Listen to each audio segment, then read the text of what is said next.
Première chose, que ceux qui croient en Dieu, leur vie n'est pas détruite.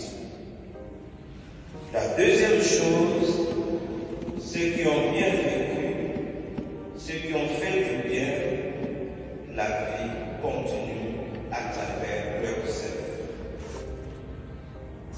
Notre cher papa Mwanda qui nous a quittés il y a presque 1 an était un homme de fou, homme de prière, ami de Jésus. L'évangile que nous avons choisi, c'était son évangile préféré quand tu nous demandais à résister, quand tu nous demandais que nous puissions nous engager comme chrétiens pour l'épanouissement d'un Congo meilleur. Poser un tel geste, de dire une messe à sa mémoire, la première lecture d'aujourd'hui nous montre en disant c'est un geste d'honneur. Parce que les fils d'Israël qui sont morts dans l'exil, dans une terre païenne, n'avaient pas de funérailles dignes. On les a abandonnés. Ils étaient des proies, des chiens, et discrètement, les uns pouvaient avoir la chance d'être enterrés et les autres étaient à la merci des chiens. Comme ils étaient en exil, le peuple d'Israël ne pouvait pas célébrer les funérailles religieuses. Ils sont passés, Judas Maccabée est passé auprès de tous les Juifs qu'ils connaissaient, demander un peu d'argent. Ayant fait la collecte, il a envoyé cet argent à Jérusalem pour qu'on puisse célébrer en leur mémoire des funérailles dignes des Juifs, fils, filles de Dieu. Et l'écrivain sacré dit, c'était un geste noble qui donne l'espérance à la résurrection. Que ceux qui sont morts, on ne les oublie jamais. Ils sont toujours avec nous, bien qu'absents, présents à travers leurs œuvres. Ce que nous pouvons dire de notre cher papa honoré, ce sont des bribes de choses de sa vie. Seul Dieu, qui scrute les cœurs et les reins, est capable à écrire une histoire droite sur notre cher papa honoré. Mais comme chrétien, je suivais quelques jours passés ces interviews sur sa lutte pour que le Congo devienne une terre meilleure. Il s'adressait à tous en disant: nous sommes tous des chrétiens. Nous sommes tous membres du corps du Christ. Et dans notre pays, disait-il, en RDC, selon son constat, il a dit 80% sont des chrétiens, sans distinguer les catholiques et les autres. Dans l'ensemble, il a dit 80% sont des chrétiens. Et avec ces chrétiens, amis du Christ, frères et sœurs du Christ, si nous nous engageons, nous pouvons reconstruire notre beau pays. C'était là, ces expressions. Et faire du Congo une terre meilleure, car ce pays fait partie de notre histoire, de notre être, de notre lien.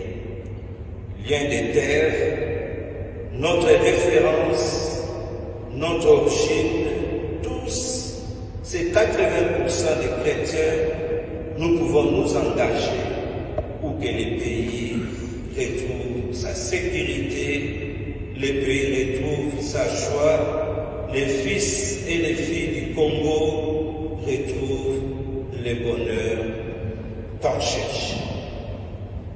Homme de foi, il demande à tous les chrétiens de commun des Congos. Disait-il, c'est une erreur de dire que la politique, c'est l'affaire des politiciens. Tout être, tout enfant, tout fils et toute fille du Congo doit s'occuper de la terre de nos ancêtres, doit souffrir car rien ne va au Congo, doit pleurer quand ici et là les fils et les filles du Congo sont tués. Et il nous dit, nous devons nous impliquer dans l'avancement de notre pays, car le pays est l'affaire de tous. On ne dise pas, nous laissons aux politiciens de s'engager et nous devons nous croiser les bras, regarder. Nous devons tous participer. Alors, avec son bon lingala, il disait, nous avons pour ça la terre, ce qui nous sauve de salité. Aide-toi, le ciel t'aidera. Nous avons pour ça là, ce qui nous sauve de s'engager. Et j'avais même vu qu'il avait cité des auteurs, Saint-Augustin et même aussi Saint Thomas d'Aquin. Il était quelqu'un bien cultivé.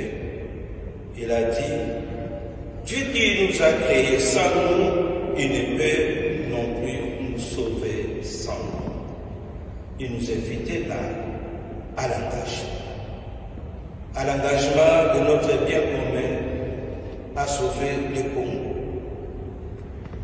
Comme collaborateur de notre président Mobutu, il a travaillé avec lui pour assurer la sécurité du pays, pour que le Congo reste la terre, le lieu de vie de tous les fils et les filles congolais, les biens communs que Dieu nous a donnés.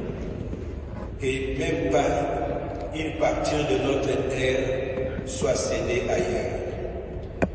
Et je me souviens encore, dans une de ses interviews, il disait, nous devons faire attention. Le Congo est entouré par les pays voisins plus ou moins neufs.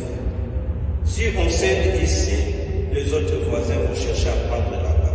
Si on cède là-bas, les autres voisins vont essayer de prendre.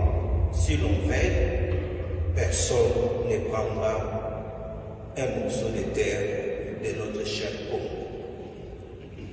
La messe de ce jour, nous allons aussi pas seulement penser à lui, mais respecter ce qu'il disait pour que le Congo soit les biens de tout le monde. Dieu nous a donné cette terre, personne ne l'a choisie.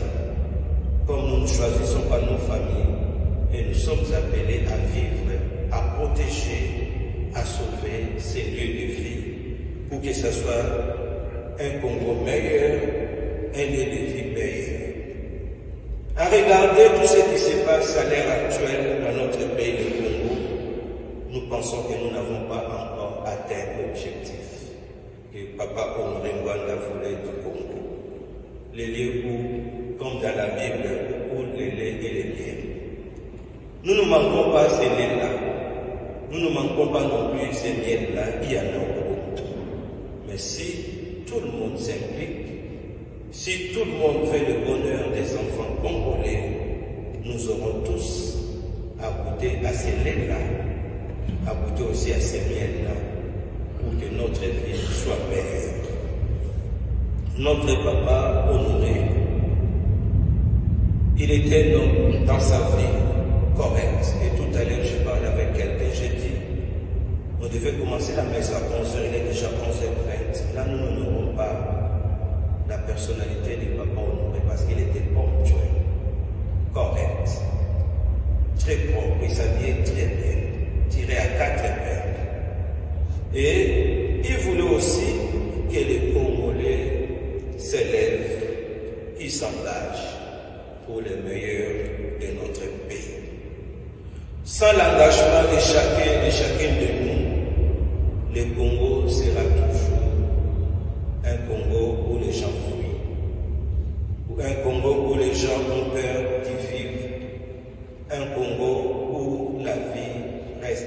intenable. Mais si nous nous engageons, nous nous lèvons pour la cause commune qui est notre terre, nous aurons un Congo où il fait beau vivre.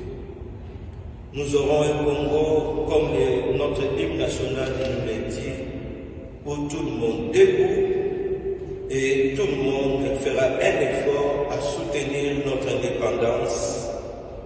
Un Congo où nous ne serons pas courbés, longtemps courbés. Un Congo où tout le monde sera debout, construire la paix. Un Congo où la paix aura les bâtons de commandement, où la sécurité maintiendra les fils et les filles du Congo dans la joie. Un Congo qui est sacré. Ce qui est sacré, on les protège. Ce qui est sacré, on les garde avec jalousie. Ce qui est sacré, on ne les donne pas à n'importe qui. Si nous sommes debout, le Congo restera uni. Si nous sommes debout, aucune portion des terres de notre pays partira. Si nous sommes debout, tous les Congolais envieront notre terre et trouveront leur lieu de vivre. Demandons à Dieu d'accorder à notre cher Papa Honoré Ngwanda la paix, qu'il voie son visage, qu'il a tant cherché et qu'il trouve grâce, qu'il lui accorde grâce et miséricorde, la joie de vivre près de lui. Et que Papa Ngwanda, tout ce qu'il nous a dit, puisse demeurer vivant. Résistons pour que le Congo trouve sa place dans le monde. Résistons pour que les Congolais aient à manger, aient accès aux soins de santé, aient accès à la scolarité, aient accès à la vie meilleure. Amen.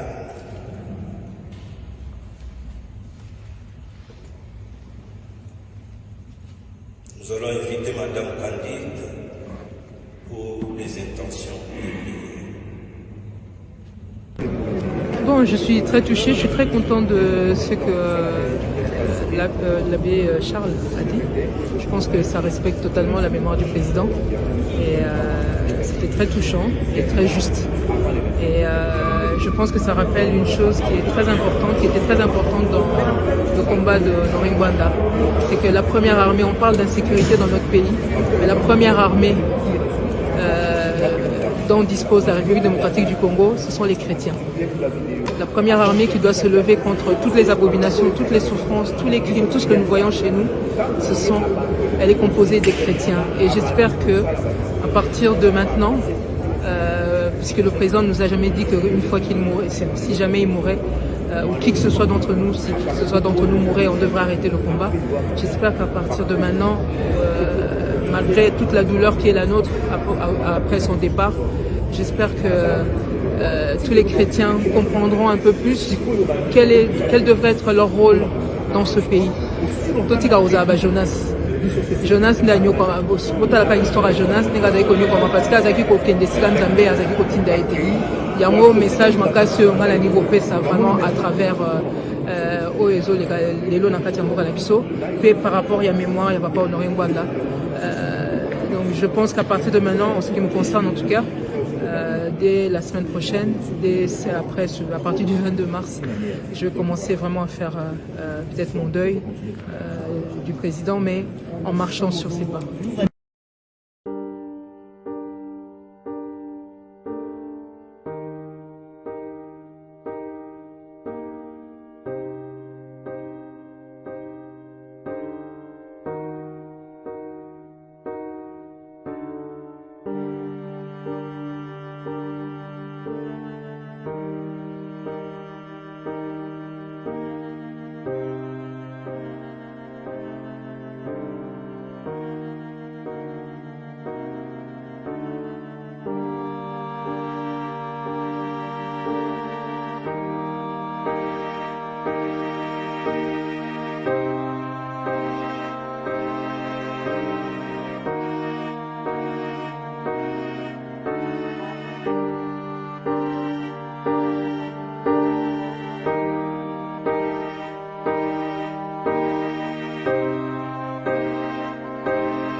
Merci.